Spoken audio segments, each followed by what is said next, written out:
Hi everyone, and welcome to our full album review, or at least the first half, of KJ-52's project, 7th Avenue, the 2004 version of this project that does not have the skits.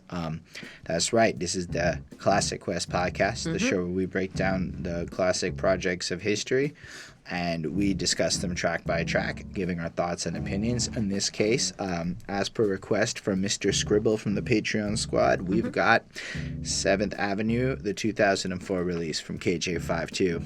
And before we get into it, we want to let y'all know that we care a lot about your comments, your thoughts, your opinions on everything as we go through it. Yep. As such, we like to give our favorite comment of last week's video. What did we start talking about last week, your lady friend Bunny? Well, we started talking about Crazy Bones' Thug Mentality, which is 38 songs or tracks long. So we got through, it's a doozy. So we got through part one, and Mr. KT commented there. I've been a fan for a long time. We'll still continue because he had requested it many numerous times. Thank you. And just to let you know, parts 2, 3, and 4 are going to come. They will. But we owed this review.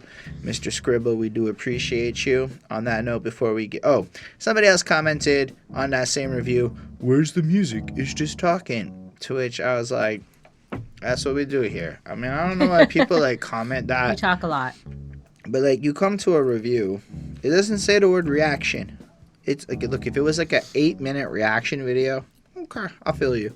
You come to something that's an hour long that says, anyway, I'm just confused by this weird expectation that the only way to do this is to play the music, which is, spoiler alerts, it's gone next year because it completely violates copyright law. So you guys can definitely go check out whatever albums that we're talking about. Because I even linked to them in the description, but it's the way most people do reactions. It cannot keep existing based on copyright law.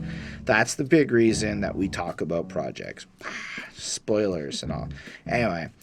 Before we jump into it, special thanks to the patrons: Ismail Gadamsi, Chris Prado, Jonathan Barnes, CJ Black, Hurricane, Linda Williams, Coney Sparks, and the man of the hour this week, Scribble.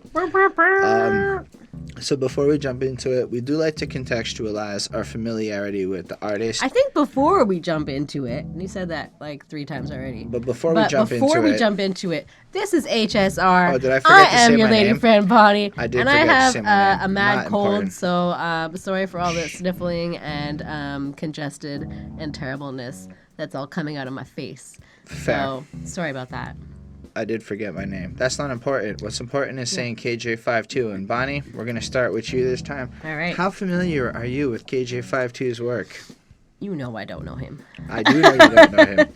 I do not know him.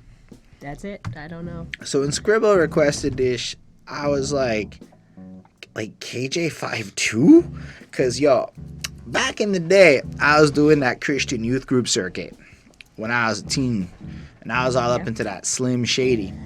And if at any point you were a super Christian white boy into Eminem, and there was hip hop around, this was the guy that they showed you in youth group, KJ-52. This guy's like the Christian Eminem. Check it. He wrote this track, kind of like Stan. It's called Dear Slim.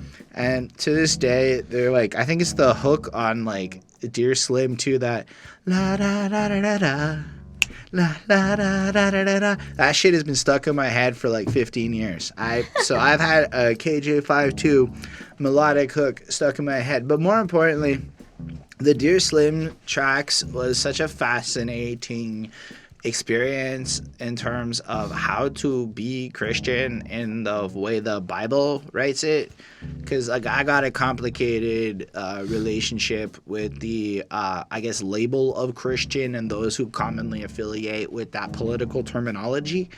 And I use that language specifically because most churches act like politics and shit, and it just doesn't coincide with my faith and how I understand the interpretation of the words I ingested from reading those books myself with my own brain. And so me and the churches that I've been affiliated with, including the people who showed me this very song. In fact, the dude who showed me this very song, this guy, he's the reason I don't even call myself a Christian to the day I die, because, I don't want to make them look bad is the kind of attitude. And that's why I bring up this whole thing, is because my own animosity with the church comes from this higher level of judgment, which ironically, the guy who showed this to me used against me. But meanwhile, KJ-52's Dear Slim was like these fascinating tracks of him praying for Eminem. Like it was like, yo, and at the time all the Christians is judging him and slamming on him, and all the hoity-toities is doing their shit. But meanwhile, KJ's being like, yo, I love you, dog. I just want to see you feel like cooler and like feel better, you know? Like I want you to find the love and peace that I know. And I'm like, yo, that whole like way of thinking actually makes way more sense than, I guess, the fuck you exclusionist attitude that so many Christians I have met in my life have employed. And that is not to typecast Christianity. I'm anecdotally spitting that some of the most closed-minded bigots I've met in my personal life are the Christians I've seen at the churches I've been to, because that's the indoctrinating brainwashing that goes on in a church environment. Making a song like Dear Slim truly like impactful to a youth who's trying to like find like a right way, to which I guess that's cool. I really do have beef with the politics of churches. I've watched him do some, and again, it's not individuals, because yo, however you want to break it down and all the mean shit people say about Christians, I can also say that some of the most altruistically kind-hearted best people I know are Christian. So it's not Christians as like every one of them. It's the institution that promotes Christianity in the way that it manifests today. Ironically, it's exactly what the Bible predicted would happen in terms of the split up nature of multiple twisted tongue messages that the church would end up invoking in a modern society. Because let's be real, going to church is essentially pick your fucking rule book and run with that shit. Because that's the truth about most church situations. And you run it down, and it's either you got the Catholic, Anglican, etc. side where it's ritualism over faith, and then you got the other side where it's faith over ritualism. End of the day, it's supposed to be, according to that book I read, a personal subjective relationship with God, meaning fuck all your opinions about my faith kind of thing. So the way church operates in the political nature of how they all end up being structured turns into a lot more judgment than I think anyone should be giving out. If you happen to be Christian watching this and feel offended, hit the X and that dislike, yo. That's the whole point of me. This is my place to be like real. And I'm saying that if that demographic happens to be here watching, which might be the case because this is a KJ-52 also review. Engage with us and, don't That's just fair. don't just hate. Look, I'm feeling charged because, like, yo, like when Kanye said that shit, like the Christians were going to hate me, I relate to what Kanye was saying. Because in my experience, some of the harshest hate I've ever experienced in my life came from churches and the Christians that condemned me for my sinful behavior. So I suppose, I guess that came out. Anyway, so I checked KJ-52's Twitter, and he was talking about Calvinism. Calvinism. This I could be wrong about. I don't even care to Google it. Either Calvin or his opponent, one of the two, and I think it's Calvin, believes that there's a predetermined amount of Christians on earth, and they're already decided by God, essentially running that futility argument of all the other nihilistic, useless people like, there's no point evangelizing. And the other side of the fence is, evangelize, motherfucker, we can convert them all. Exactly, a pointless non-argument. Part of my other grievance with churches, which I just have to get this out, because when is it ever relevant to talk about my past church experience, is why the fuck do Christians waste so much time beefing about non-issues like it's hip-hop, like hip-hop battles, like that mundane bullshit that you see in modern hip-hop battles with Instagram beefs? That's exactly what watching Christians argue about bullshit like if the church goes through the tribulation or not feels like a bunch of people arguing about nothings, completely missing the fucking point. It's so I've got a lot of pent-up frustration with this whole thing.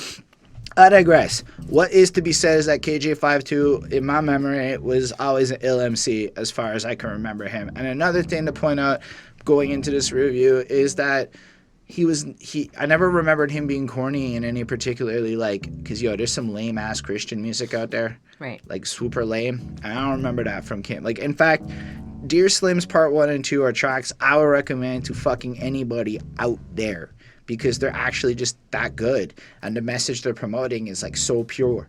And I don't know, I never really gave the guy much thought between those two tracks then and now, and I guess this whole little speech, sorry, I guess if it does offend you, that wasn't my goal. It was just expressing my frustrations.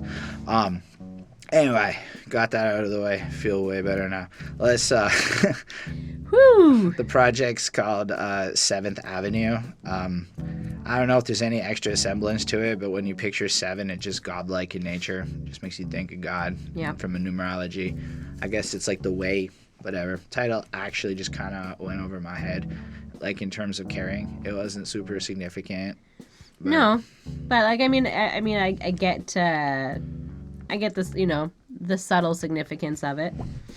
And this came out, I think, April 11th, 2000 originally, and then this is the 04 edition, so I wasn't really sure when in 2004 the other edition came out. It seems like there's like weird non-information about this album. I don't know. It's also like underground and I believe independent Christian hip hop from like an era pre-internet being super cool. Yeah. I think it's really just there's not that many people that were all up on documenting this when it dropped. I was surprised at how much of it's available on Genius because I'm gonna let you know half the album or so, at least 4 or 5 songs, the lyrics just don't exist on the internet anywhere. Do what I could with transcriptions. But like, yeah, so I just don't believe that this album, I mean, I'm not saying it wasn't popular within its circles, but I'm saying in the bigger realms of conversation, I can see how this one just kind of slipped through the cracks of all time. And honestly, I was bamboozled when Scribble said KJ-52. I was like, well, I mean, it definitely feels like it comes out of the blue. It's very different from what we normally listen to, and I think that's kind of what we're all about. So. Ironically, it's also not that different than a lot of what we listen to. And I think that's what makes this album fascinating. But it's different in a different way, if that makes sense. Mad Christian. Yeah. This is some evangelical, safe for work, kid-friendly hip-hop, because I don't think there's a lot, well, maybe not fully kid-friendly. There's a bit like, of, no, if bit you of bars, if you look know? at, if you, okay, I'm just going to jump into like talking about like the cover. The cover, I mean, it also says something about representing sons of intellect, which I wasn't really sure. I'm guessing his that's group like his group. and his collective. Yeah. They have a wiki page. I figured. And it's very orange, and it's basically just him sitting in like a chair and reaching towards you, and he's in white, so maybe he's like, pure and spiritual and blah, blah, blah, like whatever white means in Christianity. I'm not trying to like blah, blah, blah. Like, I genuinely love Christian art. Like from like the medieval ages and like all of that. I love it. And I like, I have a book. I haven't like read it, front to back, but I've like used it as a reference, which talks all about the different colors, and like symbols that are featured in Christian art and what they mean. And I think that that's really unique. And I think what's nice about, I don't know, I guess I'm kind of going on a tangent here. I like Christian art because it tells a story in the picture. It's not just like a bowl of fruit or whatever, which is nice and it's lovely, and it's a whole different thing, but it tells like a story in like this snapshot image of what's going on, like kind of from the Bible or whatever. I am not religious. I got mad theological knowledge, yo. I do like studying theology. I don't necessarily like believe in one thing or another fully or anything like that. But I really think it's interesting. And so for me, like, this is just like very not what I'm used to, I guess, but I do enjoy it. So I think that's really cool. And I also wanted to mention, because I certainly didn't know, because I didn't know anything about him, the KJ stands for, I'm guessing, King J, which James. is, I assume, is related to the King James Bible, and it's section like 5.2. The 5.2 is like a reference to a part in the Bible, so like the whole thing just really. The 5.2 references the fishes and the loaves of bread that Jesus used to feed the peoples in that moment where he performed a miracle. I don't remember if it was 5 fishes and 2 loaves or 2 fishes and 5 loaves. If you're Christian, you probably know this. But I mean, absolutely, it's such a pivotal if you Jesus don't, moment. Like for me, I was like, Yo, okay, he fed that's the like masses. a thing. That's one of the anyway. I actually it was on his wiki page, so that's why I remember that. I was like, oh, that makes sense. So it's full on Christian here, folks. I mean, to me, it's dope, actually. Anyway, let's get into it with that 1, 2, 3. It's worth noting, in light of his style, that KJ-52 has been active since like '93, because dude sounds like a young Eminem. Needs to be said. It is what it is. My theory is that most white boys kind of sound alike on the mic from that era. It has something to do with just the way the words is enunciated and whatnot. That's my theory, because a lot of dudes kind of sound like that or that skin tone from that era. Yep. Just throwing it out there. So I don't think it was so much copying or as the general way it just worked out with voice works. I digress. What do you think about this one? Well, for me, like going into this, I was like, wow. like I knew it was gonna be Christian rap, but it felt like it came at me hard on this one. Like I was like, whoo, this is real Jesus-y. And yeah, and like the chorus is like very like straight to the point as well. It's all about it. And like the beat is like super nice, and like the rapping is super good. And like the feature is Yankee Man, and like he's super fun.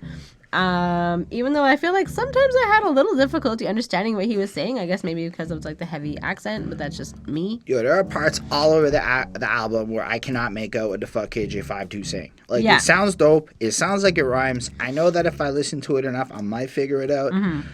But clarity is not perfect on this album in terms of clear enunciation. It is like 98% perfect, just not 100. Yeah.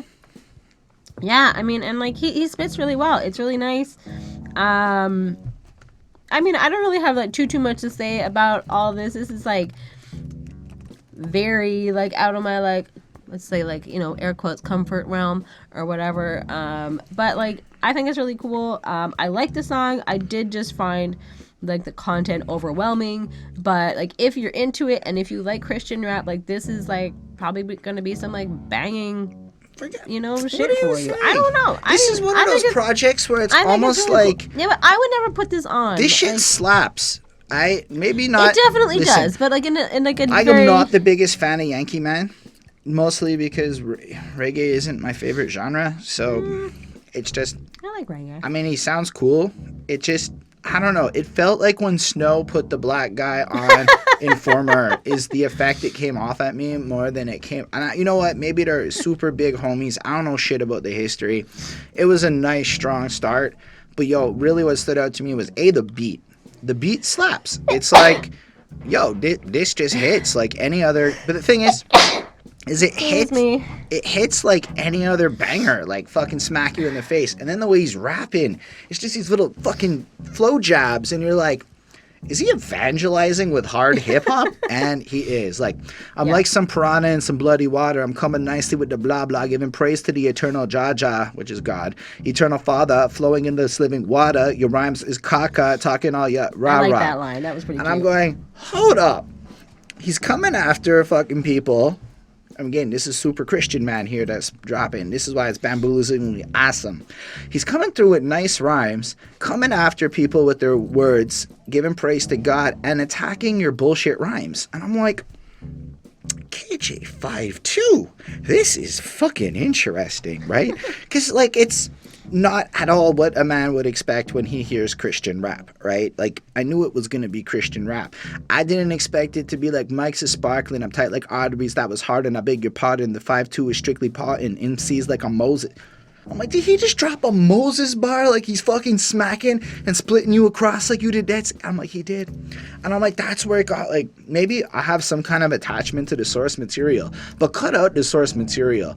This is still slapping, like, in and of itself as fresh as fuck shit. And he's basically saying, I live life with more integrity than y'all raps, because my raps is for God. Mm-hmm. And I'm like, I don't think I ever really heard a lot of people break it down. Now, don't get me wrong. I done heard some cross movements in my day. I done heard some grits in my day. and I'm not remembering a lot of their content to know if it slaps hard like this. But this slapped in a way I wasn't like expecting. Slapped is my big word because it's one of those cool trendy shit everyone's been saying since the Eminem album. That shit slaps. Now it's in my vernacular. That's how it works. Anyway, like, without Christ, you're hopeless. I shake dust from opposers. Get you open like roses. I don't get that line. Burning microphone holders. Still, man, it just seems like fucking cool that he's able to come at you in this way where it's like, because I have God, I can fuck you up with my rhymes. I'm like, yep, that's kind of dope. And then basically we have Yankee Man doing the second verse, where I do like what he has to say, you know, tell other people salvation's free, read about in the Bible, tell you about a friend for free. Rhyming free with free, not a game rhyming to me. The message and content about the salvation being a gift that's available to everybody is pretty fucking fresh in the middle of this song. But then fucking 52 comes back in with like, it's hard to be a star when your skills ain't at the par. It's hard to push your legs when you don't even know a car. It's hard to win the battle when you can't win this war. And it's hard to be a man when you don't know who you are. And it's like, in a roundabout way, it's like saying y'all are focused on this materialistic vain shit instead of trying to find your soul. And cut out religious connotation. Is that not the same criticism of mainstream hip-hop most people who don't like mainstream hip-hop would say about it? In fact, could we not argue that KJ-52's opinion here is on point like some harpoons? Get it? It's the next line. Yeah. It's not that. Anyway, develop thoughts in verbal dark rooms, taking on these cartoons. And that's fire, man, because he's using like the imagery of describing the cartoon process while slapping motherfuckers calling them cartoons. And I'm like, that's like the most punch me in the face turning of the cheek I've ever seen in my life. It's pretty dope though, and I like it because it has that hip hop fucking spirit in it. Yeah. While somehow I'm still being evangelized to, which is blowing me out the water, you know. So my competitors can check your exit. My microphone's like Excalibur attacking y'all with metaphors. So my competitors can now check your exit doors. Choice is yours. Jesus reigns when it pours. Get it? Because Jesus reigns supreme, as in he rules over you during the dark days when it pours. Because the Lord God Most High superior. And like, I'm not trying to be melodramatic. The way he spits, it just fucking hypes you up like that. Maybe I'm not supposed to be saying fuck as much on this one, but I can't help it. It gets me fucking going. I'm pretty sure God's cool with me praising him through KJ-52 lyrics, is all I'm trying to say. Because that's what makes me want to do. I'm like, this is fire. Why? Honestly, they did show me this back in church. Why wasn't the church showing this to everyone? This is how you recruit a bunch of little white boys into hip-hop and shit. This is fucking dope. Everybody, I'm not trying to make about race here. I'm saying that this is pretty great, man. And overall, it caught me off guard because it's just pretty incredibly well put together. Like, sure, the production quality has that more grimier sound, but I kind of like it for the aesthetic they're going for. I fucking like how tight and on point every syllable punches is. Like, it's like, even if you wanted to criticize this, it's really hard to, for how tight he is in this track, you know? Mm-hmm. So I'm giving this a 4.5. I really dig it. Yeah, I give it a 4.25. I mean, it's pretty fun. It's just like pretty Christian. But, you know, whatever. We'll just keep it moving. Like, I feel like he just keeps it moving here. I feel like it just comes and you're just like, no, this is a second track that essentially accomplishes the flow of both producing something that sounds like hip hop while also staying true to themselves, and that is truly impressive. But how do you feel about this track? I mean, I'm with you. I really like the beat on this one. I think it's like really sick. I feel like he's kind of got like an accent, which is kind of like, I don't know. There's something about like the way he speaks, or I don't know if he's putting it on, or just the way that he raps. It's kind of cool. And I definitely like his flow on this one, and like, you know, the whole flow on this one. This one I feel is a little less like aggressively gaudy, or godly, I guess. So if you're more into a little less Christian-y songs, this would be a good one for you. The feature is Knowdaverbs, and he's pretty good. I really like his flow and his sound, like, overall. And this one is, like, you know, basically, like, sort of, like, motivational and, you know, about, like, you know, keep it going, you know, keep moving, you know, you're gonna get to something successful, you know, if you just keep on going, and you're just gonna keep on growing. So I mean, I like this one. It's fun. It has a nice beat. I give it a 4.4 on 5. I definitely feel like this one is more consistent. See, in the other one, I thought like KJ-52 was up here and the other dude kind of brought it down, but it was Yeah. still like really listenable. Yeah. This one, the beat, a little less good to me. Otherwise, the rhymes, right on point. And I actually really think that no adverbs, get it? No adverbs, Yeah. because I know anyway. That dude, sounds really great next to KJ-52. I mean, just from the jump, like, is this mic on? Grip it like a python, blow up like pipe bombs, or even Planet Krypton. And I'm like, somehow he managed to like mention bombs in the beginning. Anyway, I'll grab a napkin. It's all I got to write on. I'm hitting so hard, you feel it in your protons. I'm like, that's a science bar. I'm really enjoying this. Hold on, nah song. Now you're dead wrong. I'm hitting you dead now. It seems that you read it wrong. I'm like, that's fucking harsh. The cross that he bled on is all that I flips on, and every mic I grip on, that's the mic I rip on. I got more lines than girls getting hit on. And I'm like, actually, up until that point, it was all fine. That line, I got more lines than girls getting hit on, that's funny because it's true. It's like that meme going around. If you don't call your girlfriend beautiful, some guys from India will. And that's what it makes me think of. But in general, like, you could almost just pass this for like completely secular music up into that Christ line, and it would, or the cross line, and it's totally fucking proper, you know? Then he's like, I'm writing these rhymes like Davidic Psalms, and I'm like, nope, that's a little more direct. And if you cut me now, I'll probably bleed some Krylon, but Christ has got me transformed like Decepticons. I'm pressing on, I'll make it feel it in your chest and arms.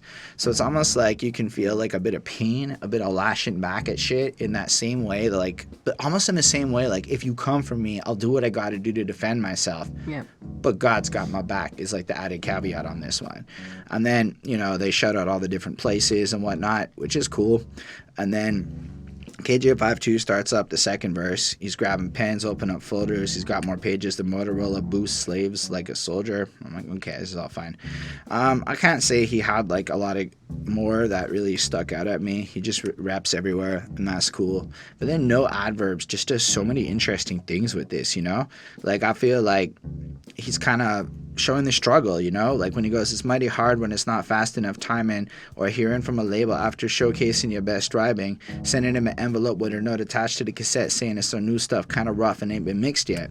I think what's cool is that they're just kind of like describing how hard it is to kind of be down for Christ, but also get like the kind of buzz necessary to secure that deal, and almost like making themselves sound like normal fucking people. Mm-hmm. And then I love the way when the beat flips up and he's like, come on closer, and then he like messes up his rhythm, you know, like, and it's really just fun to listen to. And I can't say like it's absolutely next level bars or anything, but I mean, it's so human. And if I put myself into the perspective of back in the days when I was only allowed to listen to Christian music, this would have been such a godsend, you know? Literally. But I don't know. I just really enjoyed it. I don't actually have a lot more to comment on this track. I thought it was pretty good. They rap what they do. There are better ones. So I gave this one a 4.35. I feel like this is the middle ground of what this album brings to the table, but there's just better shit on here. Yeah. Well, we can always find out the hard way. All right, Bonnie, how do you feel about this? Clearly sounds like the time it came out song. Yeah, very, very like 1999, 2000 kind of like feel. Sounds like it would play on the radio, like if it, you know, like that same sort of like general vibe. This one is basically, you know, some people have to learn the hard way. And, you know, they're stubborn and they, you know, people need to like do it on their own, and it's not always like the easiest, but hopefully they'll find out sooner or later. It sounds like kind of like, you know, how we already kind of mentioned, like a filler generic song, like that would just kind of like play between like hit songs on like a radio station or something like that. Like it's more calmer and it's nice, but there's nothing really like special that like stands out on this one. I wrote down some of the lyrics that I thought were interesting. My own face I couldn't recognize, woke up one day and realized my compromised lifestyle since the birth canal to a juvenile. Yo, this kid was wild. Sometimes it hurts to smile, but Jesus made it worth my while. So, like, that's the kind of stuff we're working with here. That he woke up and, like, maybe he realized that he wasn't living in, like, a proper way. And, if he was brought up Christian or, if he was born again or whatever. And, he was maybe, like, reflecting and realizing, like, his behavior wasn't what it should be, based off of the rules of Christianity and, like, all of that. So, for him, he maybe had to learn a difficult way, or maybe he's talking about somebody else. You don't really know. I think he's talking about himself. I assume so. For me, it's fine. It's nothing special. I give this a 3.8 on 5. This is straight up your typical cautionary Christian tale. The don't be like me. You're going to end up back in God's graces at the end of the day. So skip all the parts where you do regrettable actions that you'll shame yourself for incessantly. Yeah. And get back to the part where you're loving God. Upon which, fundamentally, the message is actually dope, because you could also, just to make it all super secular, like, forgive yourself and make better choices. Absolutely. So, yeah, like, sure. I'm not trying to diminish the God part. I'm just saying, like, the actual core concept of the song is really cool. And I kind of wish pop music promoted more messages like this, because it sounds like a generic pop song of the era, but it sounds really good in the sense that it's like some people got to learn the hard way. I guess I'm the kind of guy who has to find out for myself. I had to learn the hard way. Father, I'm on my knees and I'm crying for your help. I guess as a person who has done some regrettable things in my past and then I guess found my way back to a better path, this is a powerful message upon which you can think back and be like, maybe I kind of wished I did things differently. I don't, because I wouldn't be me if I didn't do all those shits, but I can kind of empathize with it. And then, the warning signs like flares in the nights. I pursue with my greed indeed, but now in spite of the fire I know to burn, I never learn. As the world turns on his axis, I'm like Saul on the road to Damascus. I'm like broken fragments. Saul becomes Paul. Anyway, the Apostle Paul? No. Did y'all know there were 13 apostles? Anyway, there's more than that, because I can argue that grammatically. I really read that shit. Like, the Bible is full of some amazing inconsistencies versus what the Christians take away from the messages from church, in my anecdotal experience up here in Montreal. But, like, I think it's cool that he kind of correlates himself into a person who ignored the signs and just kind of did his own shit, had some problems, broken glasses, can't see the faxes from the fiction, God's voice not speaking, but I never listen, got me wishing I never take the hard way, because every day is a hard day. So at the end of the day, it's if you make shitty choices, you have a shitty life. And I'm like, truth. That makes a lot of sense. Because life be mad hard today, trying hard not to sway. And especially because Jesus is far away in that moment. Selfish way finally catching up to me, but I fall, you's catching me. I know you's catching me. But the fundamental message is that when you do fall or have problems, regardless of how much you push God away, God got your back. And that's respectable. And then in the second verse, he kind of focuses a little more inward, you're high and low, but the story is told, my eyes can show about the hard roads. And now it's like, I feel like the first verse, he's just reflecting back on the choices he made, ignoring the signs, and how he kind of ended up choosing some harder shit. And then in the second verse, I feel like it's a little bit more, again, of that reflection, because I used to live in a bad way, When it's time to go, I'll stand toe-to-toe to one who gripped my soul and who's never letting go. Life's so cold so many times. I shed so many tears from so many eyes. Spoke so many lies. I was the maker of my own demise. So, after you die, you meet God. You're accountable to that shit. But at the end of the day, God protects you.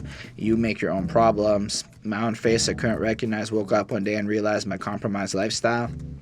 Since the birth canal to a juvenile, this kid was wild. So, he's a youth person acting out in ways that are less respectable in the eyes of Jesus.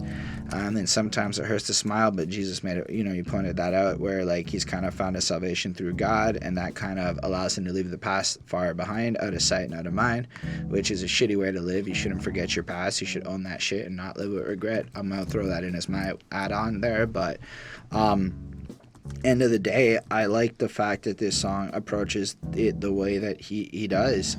It reminds me a lot of The Cross and the Switchblade, which is a book that inspired me in the wrong direction.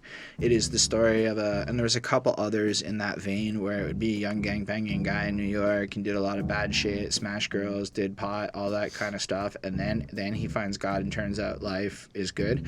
So what I took from that is I should go fuck around so I can find God and get a great story out of it. Yeah.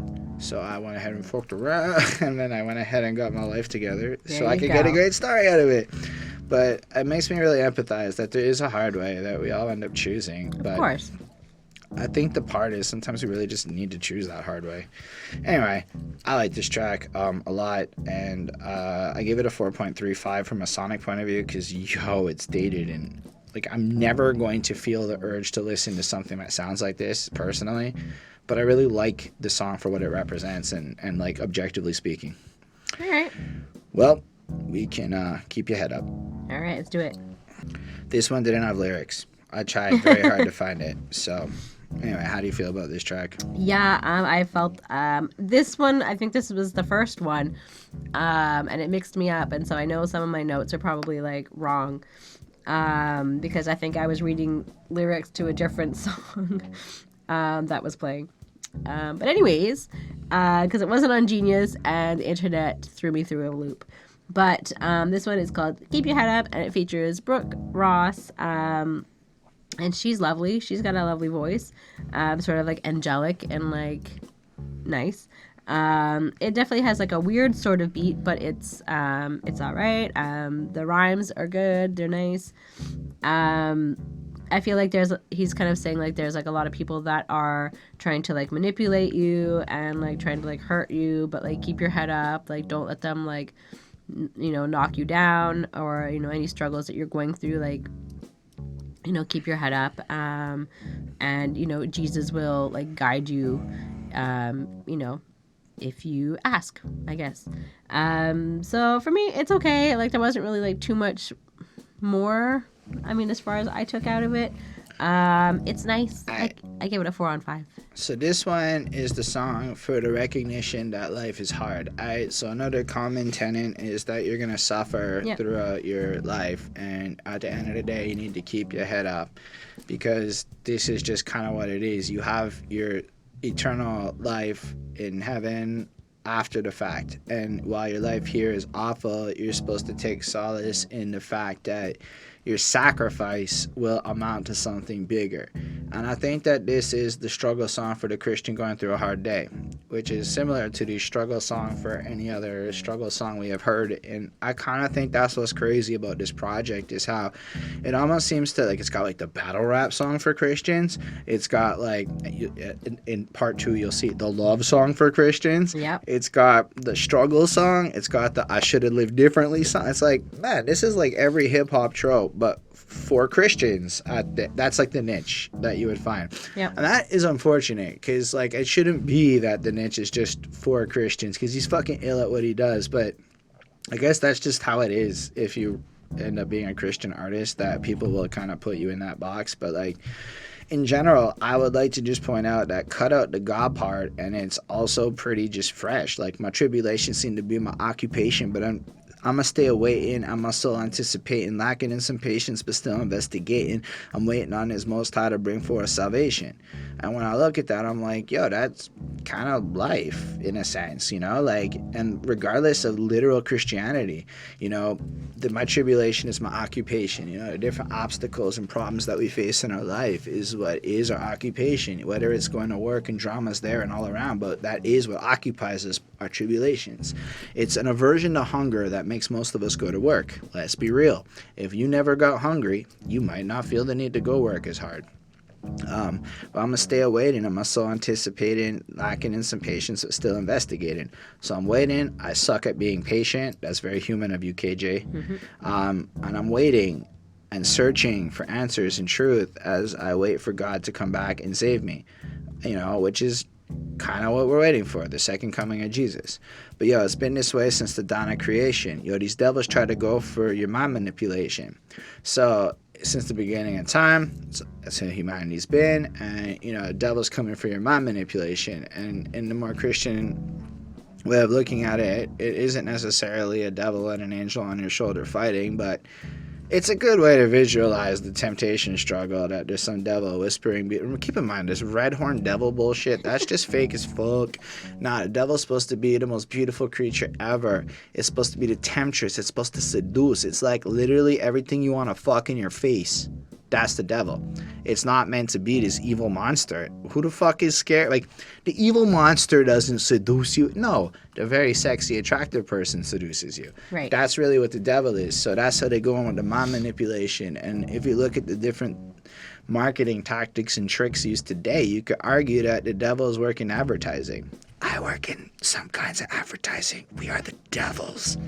The hook's real nice, completely forgettable, but real nice. I don't have any more that I wrote from verse 1. I'll be honest, I just wasn't feeling like transcribing was I was so mad. I'm not mad at anybody, but man, when you have to transcribe and review, it takes so much longer, like noticeably longer, that you don't have the same joy as when you don't have to transcribe. That's my feelings. So I didn't do as hard on this one. I put more transcribing in the next track. But I did get a bit from the next verse where he's like, for all my days on the earth, there's one thing I discovered. The worst thing we can do seem to do to one another. There's one too many brothers packing guns to kill each other. There's one too many shorties something. I don't know what he said. But the worst sin is only my God could only cover. So I'll face the rain and I'ma still dodge the thunder. And I thought that was really interesting, how it's like this reflection that all the bad shit that we face, you know, especially if you look at that first looking a little bit at the hardships of life, but then the kind of epiphany that it all breaks down from the actions of man and the temptations of selfish desire. And let's be real, how many times you had a good thing going and some selfish motherfucker fucked it up? Like, here's an example, like laws.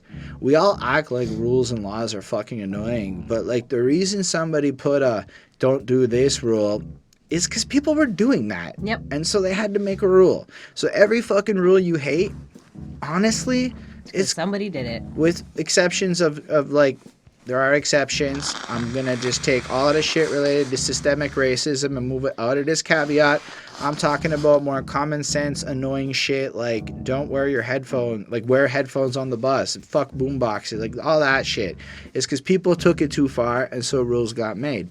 So, I mean, there's a huge argument to be made that every rule is in existence because man's a fucking asshole in some way or another. Again, in the point I'm making, there's obvious exceptions like slaveries and, you know, the 13th Amendment and prison populations is another good example, because like I could go into tangents here. It's not really the point. I think y'all get what I mean. And I just thought that was cool that he put that through. Like, you know, upon further reflection, you know, we could just be better. And in light of all that, I don't know. I like when he goes, so I abstain to avoid eternal flame closer to the end. It's like I sacrifice things in my life to avoid hell and the bad shit that comes from that. But if you really take that prime philosophy, if you abstain in your 20s and 30s, you're supposed to ball out in your 40s and 50s. In a sense, Christianity is just the common sense advice that you give to like young people about how they're supposed to live to be smarter in their 40s. And it's just, then you keep doing it in your 40s. Yep. I mean, nothing changes. I mean, that's a really big way to boil it down, but abstaining to avoid eternal flames. Oh, when I was 7 years old, I accepted Christ into my heart because at 7 I realized if I do this, I don't go to hell. And I can always be forgiven for my sins. So why wouldn't I do this? Because then it's not like you are necessarily having to do all the things right. You just have to let Jesus into your heart. And then you don't go to hell. But if everyone's wrong, you go to hell. And I'm like, that seems kind of stupid. And then so I accepted Christ into my heart when I was 7, and I got a Bible, and everyone was all happy. I'm like, cool. And then my life went the way it went. Anyway. See, I never had any of these experiences. And to a point, like, I kind of wanted them. Like, I was always, like, separate from, like, all of, like, the Christians and, like, the Catholics. And, like, you know, I mean, I grew up in a very white area, so there really only was, you know, I guess what, like what are they? I don't know. What are they called? They're like United people, United or like Presbyterian, whatever. Like those types of people versus like the Catholics. And the Catholic, yeah, the Protestants, and the Catholics were like the French kids because we're in Quebec. Yeah. So that's kind of how it was, and then so it would be like me and like the other like non anythings or like the Jehovah Witnesses and stuff like that, the ones who like weren't part of one of those two groups, and we would just go to the library and just hang out. But We didn't get like the moral like classes that they did. So, and they didn't get to do all those things. And then like the summer camps where you see like everyone going to like their Christian camps or whatever. And it seemed like a lot of fun. But Christian camp was pretty dope. at the same time, like just like the name of it, I was like, not for me. I don't want to do that. I'm not about that. But that's how I grew up. Like my parents were both kind of like, you do you figure it out on your own. We're gonna, we're not gonna like baptize you or any of that stuff. Like you can figure it out, and if you want to do all that, you can do all that. So baptism at like birth is the wonkiest shit on earth to me. But like people like are like, you're not baptized. Yo, check it. In the book of Acts, the concept of baptism is introduced as a conscious testament of faith, as in I am making a conscious, and this is in the Bible, y'all can read it, I can't remember what part of Acts, it's in there though, and it's a conscious testament of faith that I as an individual accept Christ into my heart, and it's a symbolic representation of his death and resurrection. Alright, you name me a fucking toddler baby thing that knows what the fuck that means. You get baptized as a toddler, and the way the Bible writes it, it doesn't even count. I don't care how Catholics want to spin that shit. But like, isn't it like if you're not prayed for by like the priest or whatever? Again, like, that's all Catholic. Like, and your baby's born dead, like you don't go to heaven or something. I don't know. The Pope says a lot of shit. All the popes said a lot of shit. My whole point is the book of Acts describes baptism in its original concept in the Bible, and it represents what it represents. It is a conscious testament of faith. I got baptized when I was 16.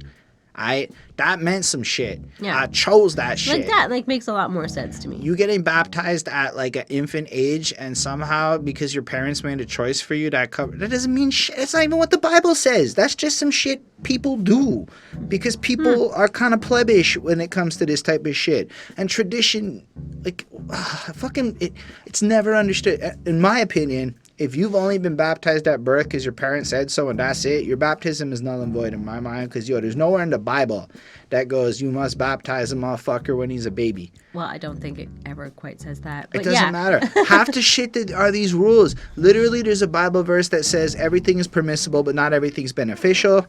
There's another Bible verse that tells people to get drunk right after somebody dies in their life. So all these wonky ass like abstinence verses and shit, it's just how Christians cherry pick the Bible to support arguments. I was surrounded by this my entire youth. I feel like that's like a and it's like people, well-known fact. Like here's another example. In the Church of Corinth, at the time that 1 Corinthians was written, there was an issue in that specific church related to cross-dressing. So Paul writes up about not having long hair. So if I go to church right now, these motherfuckers is going to think I'm a sinning ass person because of one passage in 1 Corinthians. Like, y'all don't think for yourselves. You think about interpretations without looking into history. And I mean, like, it's sad to say this, but so often in my experience with Christians, not all Christians, but I would never have this conversation with most Christians that are face. I would never even think to have it because they couldn't take it. And they would get offended. And it would be like sacrilegious. Even though I could quote Bible verses at you that would contradict your shit, I can't do that many, don't get me wrong. I got limited. My favorite is Isaiah 55:8, the most fundamentally impactful fucking verse on my philosophy. My thoughts are not your thoughts, neither are your ways my ways, declares the Lord. Meaning, we can't understand God's plan because we ain't God. So fuck all those Christian interpretations. They're just guesses at best. None of us had an answer. Isaiah 55:8. Fuck your opinion. I'm not kidding. Woo! I bet you weren't expecting that. Shit gets me charged because, like, it really is a lot of damage done from that era of my life, we can say. And unfortunately, when it comes to this topic, I believe in faith. Religion's bullshit. The shit's a faith. It's a way of believing in things. The religion is bullshit. I mean, I think it's really interesting. I mean, I think that we could have like very interesting philosophical Scribble. This is what you're getting theological like discussions on here. And I think that I've read that book, the Bible, cover to fucking cover. I have read every word of that shit in the NIV at least. I've gotten in by like page like 8. I tried reading it once and I was like, oh my gosh, I don't care. I'd also be curious to know what most people who think, like, Although somebody gave me a Bible. I could argue against that myself. Within like the last like 5 years, actually, someone gave me a Bible. We got a shelf of Bibles up in the apartment and marked it, and it was.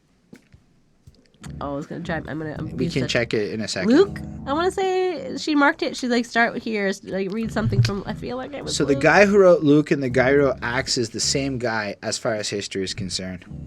Based on writing styles. Anyway, there's a whole bunch of shit that when you really dig into Councils of Nicaea type shit, and unless you've really dug into the 3 councils and canonizing the Bible like 1,000 years after. About. So 1,000 years after Jesus died, they canonized the modern Bible as we know it. And the Christians will argue, well, God would only allow truth to appear in his Bible, therefore you know it's the truth. That's the only argument you'll get about how do you know this is the real one. Even though at one point, there is, I swear to freaking God, an apocryphal story. This was found in the Dead Sea Scrolls. So the Dead Sea Scrolls is some shit they found somewhere in our lifetime in Israelish land, I guess wherever the fucking Dead Sea is, has a bunch of scrolls that would have been the Bible. And in it were a bunch of extra Bible books that were not canonized. Ooh, they're called the Apocrypha. Remix. And my absolute favorite part of the Apocrypha is something literal called Bel and the Dragon, upon which it's meant to be the 13th chapter of the book of Daniel. I told you, I know my shit. 13th chapter of the book of Daniel, upon which Daniel encounters a fucking dragon. Cool. And he stuffs it with food until it explodes. No bullshit. Technically, that's supposed to be in the Bible, according to at least one version of it. I feel like I know a Polish story about that for some weird reason. Anyway, Bel and the Dragon is in the Dead Sea Scrolls, the apocryphal writings. And another reason why the apocryphal writings were banned is because in the book of Maccabees, I believe it encourages you to praise the dead, which is prohibited in Catholicism unless we talk about all the saints that we praise, which are dead people that we worship. Wait. There's another part of the Bible that says no 2 men are greater than the others and we are all equal. So the entire concept of sainthood is inherently flawed based on the Bible. There's another part of the Bible that says, you know, idolatry is wrong. Yep. So all those crosses and stained glass windows and stuff are also sinning. I feel like the stained glass windows are art, but they're creating idols of humans. Like the dead Jesus. The problem, so check it. The dead Jesus thing. I don't know. We can argue that maybe that's okay. I feel but like when that's you have less like okay. the I feel Marys, like just a cross is fine. Whatever. It's still an idol and a symbol that you're putting up and equating to God. We equated this to God. God did not equate this to us. Oh, maybe he did. I don't want to argue too deeply about the cross. But the part where we have saints and other peoples and anything in those stained glass is literal idolatry because you're worshiping other people to the same reverence as God in that moment. And that's blasphemy and shit. And it's like, yo, how do y'all like fucking not see that shit? So like, yo, in my opinion, if you're really not into the idolatries, and I'm an idolater, I love idols, yo. I worship so many fucking things I shouldn't. I'm sorry, God. But like, it's true. Like currently the Fitbit isn't one of those things that governs my, like all of this shit. I'm so into tech like that. But like end of the day, it just baffles me that the blatant hypocrisies of the institution and their judgmental attitudes. I don't even know if that's related to the song anymore. 4.35. It was an aight track. Yep. I hope this is what you wanted, Scribble. Me ranting about God shit. This is what this turned into. KJ-52, if you watch this, that's cool. Let me know. I tweeted you. You didn't answer me, but that's okay. Do What I Do is the next track. All right. This song's a banger. I don't care what anyone says. This shit's just straight up fire. Like, first of all, this is for God's revealing. Second, to give the crowd something to be feeling. Third, to make make sure every word is heat seeking. If you're down with all 3, throw your hands to the ceiling. Oh yeah, I'm down with all 3, KJ-52. This is fucking fire, man. I'm praising God and spitting hard. And I'm like, wow, this is dope. That's all I'm trying to say. But I love the hook, man. This is the first fucking hook on the album that like hit me in a way where I'm like, oh, I could look, because yo, every other song the hook's kind of been a bit of a dip to me. This one was like, oh shit, that's that, like, first of all, whatever, I can't even do it right, but like just the way I could just picture him bouncing it, like it just feels proper. In case you're on one of the audio onlys, I was doing a more cliche hip-hop hand bounce. I'll be the first to set it off, I'll be the last one to end it. Message now sending in each mind now bending, words apprehending, cause something now mending, call it for July 4th, I was keep it independent. Oof! He's fucking killing it. He's working real hard. I like that message now sending line because somehow that's not dated. It still applies. The message is not sending properly. It's not a dated line. It worked. It worked for like 20 years. Yeah, it did. I think it just worked whenever anybody People always were have sent a message. Sending messages. People have sent messages since the Pony Express. Yeah, but we're talking about digital messaging here. I'm picturing text messages, message not sent, right? Message not sent. You know, like it's, you know what I'm saying? And that still applies to today. Sometimes with your seriously in 2020, sometimes your text message. But I think he means like the spiritual message. But I think he was double entendreing that shit. I think probably. Anyway, and I like the 4th of July, keep it independent bar. I thought that was proper. Took care of defense. By the way, this is me transcribing. The lyrics weren't up. Did the best I could. Yeah. Took care of defendant, Sabrina next contestant. I blessed it, so I represent it like the Senate. And I'm like, that's fire, man. So he comes through. He represents who he is. He clipped out all the competitors and whatever that were trying to like maybe get in his way. And then he represents it like the Senate, which is what the senators do. They represent people, in theory. I don't really believe they represent people. I think they represent corporate business interests. But in theory, they represent people. You know what I'm saying? Go U.S. politics.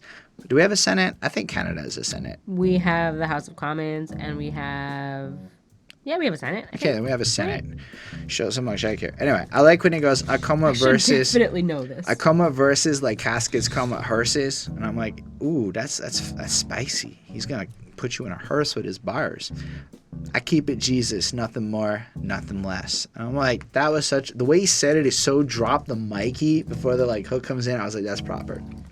In the second verse, we got express myself while you doubted my conversation. I read rhymes that work on minds like some brain surgeons. I'm like, that's actually pretty cool, right? Because brain surgeons work on brains, which is like your minds, but his rhymes perform brain surgery on you, getting the spirit of Jesus upping your fucking soul, Bonnie. The tide's turning, going out with the Kermit. No idea what the Kermit is there, but that's fine. I'd offer you my mind. I offer you my help, but you probably don't deserve it. I offer you my hand, but you probably wouldn't grab it. I offer you my back, but you probably try to stab it. I'd offer you money, but you probably go broke. And I'd offer you my neck, but you probably slit my throat. I was like, that's cold and bold, but like also honest, like this general insecurity of the consequence of helping somebody, even though you're probably supposed to be. And so it's like this desire to evangelize, but also just considering how the futility. And I'm like, you never hear that perspective, but that's some reals. I think that's what a lot of people go through. And that's what made it really cool, because when do you hear that? I mean, I don't know if Christian rappers and other Christian folk are always spitting about the complications of that feeling and emotion, but I never really heard it before. But currently, men seem to love currency. There's no need to try it. That's about as fat as anorexics on a diet. And you know he was repping that PHAT fat for his double entendre, and that is the most dated shit on the entire channel. I can't put, who the fuck, like, maybe a lot of people said fat like that, but, like, you know in his mind he was writing it PHAT. You know it. Does anybody still write it like that? No, I don't know. Do y'all? I mean, I want to say no one, but y'all might be like, I do. I feel like that really was like so 2002. Earlier even. Because anyway, this had to have been written probably in the 90s. You know, his vernacular was established in the 90s. Still, I think it's like it's still a great line though. That's about as fat as anorexics on a diet. You know, in terms of trying to consider what it's like to deal with the money lust of the world. And then God's love is like a safety net in which you can safely bet you can't face it until it's the grace you met. And I was like, that's pretty cool, man. And then like after all it is, it's like God's love is just waiting there, but unfortunately you can't have it unless you open up your heart to God, which I guess to translate the Christian crap, it's you need to be willing to believe God exists at a fundamental level, or God cannot communicate with you. And if you give God the opportunity to communicate you, God will speak at you in a million different ways. In my life, I know God talking when like 18 unrelated sources tell me the same message in like the span of 3 days, and it's usually some bullshit you're always perplexed about. And then you open up your mind to the universe, and 3 of those books will talk about it. Bonnie will bring it up. Some person on the street will stop and just say the words at you, and I mean it sounds stupid, but yo, that shit happens in my life. Why? Because I try to allow God to like, you know, speak to me and shit. I like when he goes, hip-hop theology deep like anthropology. You drop science like a book of chemistry, but it don't mean a thing if it don't rot the Trinity. And I kind of dig that because, I mean, I really feel that hip-hop theology. Like, he's spitting bars for God. And I like how he's deep like anthropology because it really shows his adherence in studying other culture. And then even using language, like you drop science like a book of chemistry, which could be like, something, Brand Nubian was saying. But it don't mean anything if it don't have the Trinity, which is the God, the Father, the Son, and the Holy Ghost, the Holy Trinity. So repping God. Anyway, I love this shit. I thought the beat was fire. This shit I can still bump to this day, as in the whole like week or so I've been listening to it. So I give it a 5. Oh my gosh. Sorry, guys. It's okay. We're going to make it through it. Only one more track. So yeah, do what I do. Don't get a cold. Can't, man. We live in Montreal. Can't be helped. I feel like I'm going to sneeze more. That's all right. Anyways, so this one sounds more fun. I really like the flow on this one. And it feels like more of like a party song, while at the same time sounding like kind of like 80s. Like it sounds like old school like hip hop. It kind of has like that like real like MC kind of like vibe. I don't know. There's something about it that's like more like old school, kind of mixed in with like the 2000s, and it doesn't necessarily sound dated like too much. Like, so I like this one. And at the same time, like just like to remind people to like keep seeking God, do what you got to do, but like get there, follow his example. He seeks God. He loves God. And this one was really like nice and enjoyable to listen to. I very much enjoyed it. I give this a 4.5 on 5. All right. Well, next up we got We Rock the Mic. Yeah. This is so old school for an old song that already is in and of itself old school in 2020. Yep. What do you think about this one? Again, like yeah, I'm with you on this one. It sounds more of like a classic hip hoppy kind of a song. I like it a lot. I feel like this is like the little section on the album where he's like, kind of like paying homage to like, those who came before him, and I think that that's kind of really cool. I like the feeling of these songs. I really like the beat and like the sound, the overall sound to this one. It's really nice. There's some really great lyrics on this one. He says we rock the mic, and he definitely does.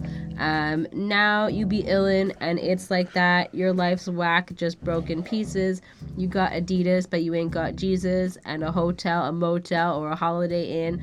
Now it don't mean nothing, cause your life keeps fronting, and you still lost in sin. I said a hotel, motel, or a Holiday Inn. But he does like the hotel, motel. Yeah. Holiday Inn. Like it's just like now, so don't like classic. mean nothing because your life keeps fronting and you still be lost in sin. I don't remember what he's sampling there, but like it's one of the old tracks. And it's so great. Like it's great like how he plays on like that classic like line that everybody loves to sing along to, like that hotel, motel, Holiday Inn line, but like still saying like you got Adidas but you ain't got Jesus. I like that. I think that's like it's like saying you can be as materialistic as you want, you soulless heathen. Yeah, but I mean unless you have Jesus, like then you're nothing, right? So I think that's kind of, it's pretty cool, and that without Jesus and Christianity and God in your life, your life is going to just be like broken pieces, and like you're not going to have like that extra